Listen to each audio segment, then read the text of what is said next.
Hey there, everyone. Welcome back to Utility Sports. And in today's video, we're going to discuss something that I've actually tweeted about quite a bit. And this is a good reminder. If you're not following us on Twitter, go make sure to do that. But this is about the 82 game NBA season. You get a lot of talking heads out on different platforms discussing why the NBA needs to shorten their season. And oh, stars aren't playing this game, so it's not fair to the fan. Let's have them play less, and hopefully they'll play more games, which that doesn't make any sense to me. You think about it, if you subtract the total number of games, it's not very likely that the stars play more games. You're hoping for a higher percentage of games played, but then are you canceling games in certain cities? Would teams like, say, the Golden State Warriors not go to Milwaukee once a season? Would they instead go there once every 2 years? And then by then, you're probably limiting the likelihood of fans seeing their favorite player potentially in that city at all. So I think there's a lot of issues with the way that people talk about the 82 game season and, oh, we got to shorten it. Guys get injured and it's not going to stop load management. That's definitively not going to happen. Even if it's a 72 game season, think about it right now. We're not even through 65 games in the real NBA season and guys are resting.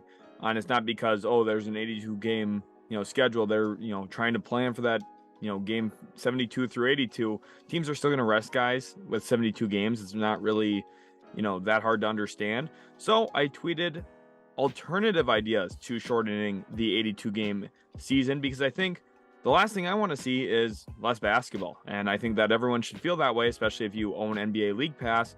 If it stays the same price, you're basically getting swindled on the money per game, essentially, especially for someone like me who watches, 2 games a night most times when I have the ability to do that, sometimes 3 games a night if I get really lucky. And then obviously go back and review games. But my first idea here was starting the season a little bit earlier. They've already moved up the season in terms of historic start time.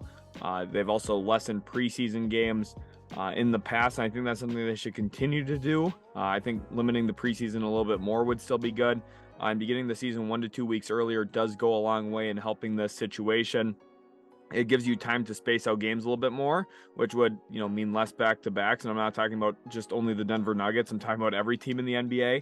I think every team should have less back-to-backs than they currently do, especially coming off of travel, which is one of the toughest things in the NBA is traveling. At night, you probably land in a city 3, 4 in the morning, that local time, and by 7 p.m. the next night, you're playing. That's really, really tough. You just don't see the players getting the rest that I think that they really need. You do have to remember this is a strenuous sport. Most players run about 1.5 to 2.5 miles a game. They're working really hard out there, and to be doing that off of very little sleep, and to be honest, bad sleep where you're in a hotel room that you checked into at 4 or 5 in the morning, it's not ideal. It really isn't. So I think that, limiting back-to-backs would be better.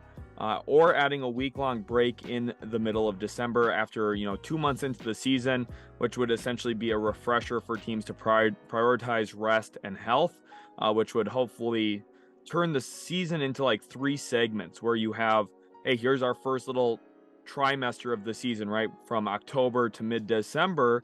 And in that, then you have a situation where you get to rest again. It's almost like another all-star break, but no all-star festivities, just time off for the teams to rest up a little bit. I think that'd be really good. And that way, teams aren't going to rest their guys in late November knowing, hey, we got a break in a week or 2 weeks, right? That's kind of the idea behind that. And then you have the second trimester, which would be from, late December through early February for the All-Star break, kind of, again, pretty fitting in there. You probably are able to fit in 25, 30 games or so in that stretch, maybe a little bit less than that, maybe about 20 games. But still, you're breaking the season up, and then you have that little sprint at the end of the season again, where hopefully people are healthy and rested up after All-Star weekend, which is a very nice break. As it currently sits for NBA players, they get a nice long duration of time off, which is very well deserved, and then we get a little sprint to the end of the season before the grueling postseason hits, which every player wants to play during the playoffs. We already know that. So turning the season into 3 segmented parts, I think, could be very beneficial as well. My second idea here, and this is an idea I really, really like. These were all kind of spitball ideas that I had. I did not see these anywhere else. I'm sure that some people somewhere have said similar things to what I'm saying here as well. I don't think any of this stuff is completely groundbreaking, but I have not seen it reported by other people as ideas or alternatives to shortening the season. But this one I really like, an in-season tournament destination, where these games would be played in one unified location over the course of 14 days and would be normally scheduled regular season games. Think like the bubble, but shorter. There'd be no travel. We saw some of the best basketball we've ever seen in the bubble. You think about Jamal Murray, Donovan Mitchell trading 50 pieces back and forth. The whole Los Angeles Lakers team learned how to shoot with no travel. If you look at their shooting splits in the postseason that year, it's quite crazy to look at. But it wasn't just the Lakers, right? A lot of these teams that didn't have to fly, didn't have to travel, were well rested, shot the ball really well. And I think those, games throughout that 14-day stretch would be really, really great must-watch TV. And if you're in the city that they're in, would be must-watch in terms of attending the games, which is where we'd get to have a lot of fun. In my opinion, right now, each team would play about 4 games. You'd lose 2 home games each for every franchise, which would be hard to sell the owners on that. But the way to kind of get them to come around on that is splitting commissions from the tourney, where you're selling tickets, probably selling it like resort themed, kind of like what we saw with the bubble kind of being, attached to hotels, that kind of stuff. Probably sell it through the NBA package, and you're able to generate a lot of money that way, and then you split that revenue, which would be really good. And I think there's a lot of great ideas here that you could do out of this. For example, what if you had the tournament in Hawaii, where they typically don't have an NBA team, right? I'm sure a lot of people would be interested in coming and checking it out. It could be a good way to grow the game.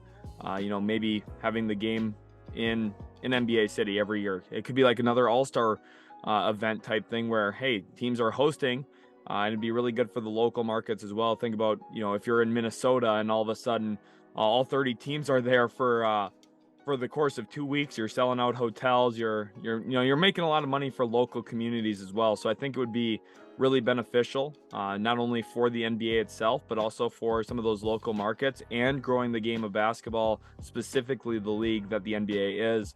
I think this is something Adam Silver would get on board with. We've heard rumors about an in-season tournament. The difference in opinion with this one, though, and I know some people are going to say, well, Adam Silver's been talking about this. I'm not talking about like a tournament cup where there's some big reward at the end of it. These are, again, like I said here, regular season games. These are just on the schedule. You plan out who's playing who, and it's just regular games, but in one specific city, and they're spaced out. Gives you a little bit of time for rest over 14 days. You only play 4 games without traveling. It works out pretty well. Kind of a combination of that in-season tournament Silver has with the idea that we have here, with like a little bit of a break in the middle of the season at some point. And then my third idea here is longer stays in regions. They've done a better job of this in recent years. You think specifically West Coast. They do a pretty good job scheduling teams on the road to play the Clippers and the Lakers and the Sacramento Kings all kind of in a row. And for the most part, that works really well. But I think that they could do a better job of this yet. For example, allow an East team to play extended road trips on the West Coast and vice versa. And I'm talking about really long road trips. I'm talking 3-4 weeks. And I know that's going to be really tough on records. It's tough to be that long away from home. But it also means you're going to have more extended home stands, which I think could be good in terms of providing rest for players not having to travel as frequently. And it would be longer, tougher road trips. It would be, but there'd be less 3+ hour flights during the middle of the week, where one night you're in Oklahoma City, the next night you're in Boston, and the next night after that you're back in Dallas. That sounds really tough. And that's kind of the reality of playing in the NBA right now, is you have to be accustomed to those types of flights and those types of situations where you're traveling all across the world. Essentially, even think of going into Toronto and then flying down to Miami. There's just not a lot of good regional stays right now for teams, other than maybe a little bit in the West Coast when it comes to the Clippers, Lakers, and Kings, kind of as a trio of games you'll play in a row. I know the NBA is trying these like hosted back-to-backs. I don't love that idea as much. I'm just looking at how it's currently panned out. I understand the idea of it, but the one thing from a consumer standpoint, for example, if you really want to watch your favorite team and you're in a different market, they come in and it might be, 2 days that you're not available, or you're, tied up during the week or something, and they'll play in your market on a Tuesday and a Thursday. And then all of a sudden they're out of your market the rest of the season. I just don't love that.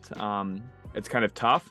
The market I live in, my Dallas Mavericks, were here on a Monday and Wednesday. Didn't really work out super ideal for me. I made time to get to the Monday game, but I couldn't make it to the Wednesday game because of that situation where typically I try to go to 2 Mavericks games a year in person. Couldn't do it this year.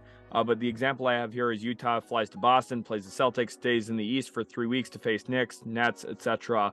And they would ultimately stay on the East Coast for a longer road trip, but one that I think would also help them mitigate, their flight hours during the week. And like I say here, they're not all perfect ideas, but it's definitely better than playing less basketball, which, to be honest, if you're a diehard fan like me, I don't see any way that I can get on board for them playing less games. Stars are going to continue to play a fraction of the games. That's just the way it is with load management, with all the analytics, everything that goes into that. It's just the way that it is. There's guys out there who play every night, Mikal Bridges, for example, but that number is dwindling. And if you look at the health concerns, there's guys who are having longer careers now than we saw a long time ago, right? You think about, LeBron James, 20 years in the league. It's pretty impressive. And he's got a ton of minutes. But if it wasn't for managing his body in the right ways, maybe he doesn't play for 20 seasons. Of course, he's kind of a superhuman. I don't think you base your decisions off of how LeBron James looks in year 20. But I don't think the best idea is shortening the season. I don't think the owners are happy with that because they make less money from home games. I don't think fans will be happy because, one, you get to watch less games. Second, tickets to go to a game in person are going to be skyrocketing because there'll be, instead of 41 home games, there's 36. Owners are not going to say, we're fine with losing a lot of money. They're going to jack the prices on those tickets, which are already very high, highly priced and kind of tough to afford for a lot of people. So I think that there's not really a great incentive to lessen the games. So I think these incentives are ideas that we should really strongly consider. And I think Adam Silver's got better options than shortening the season for sure. Let me know in the comment section down below what you think. Is there any ideas that I missed in this video? I would love to hear from you guys, your thoughts. But thanks again so much for watching, and we'll catch you in the very next Utility Sports video.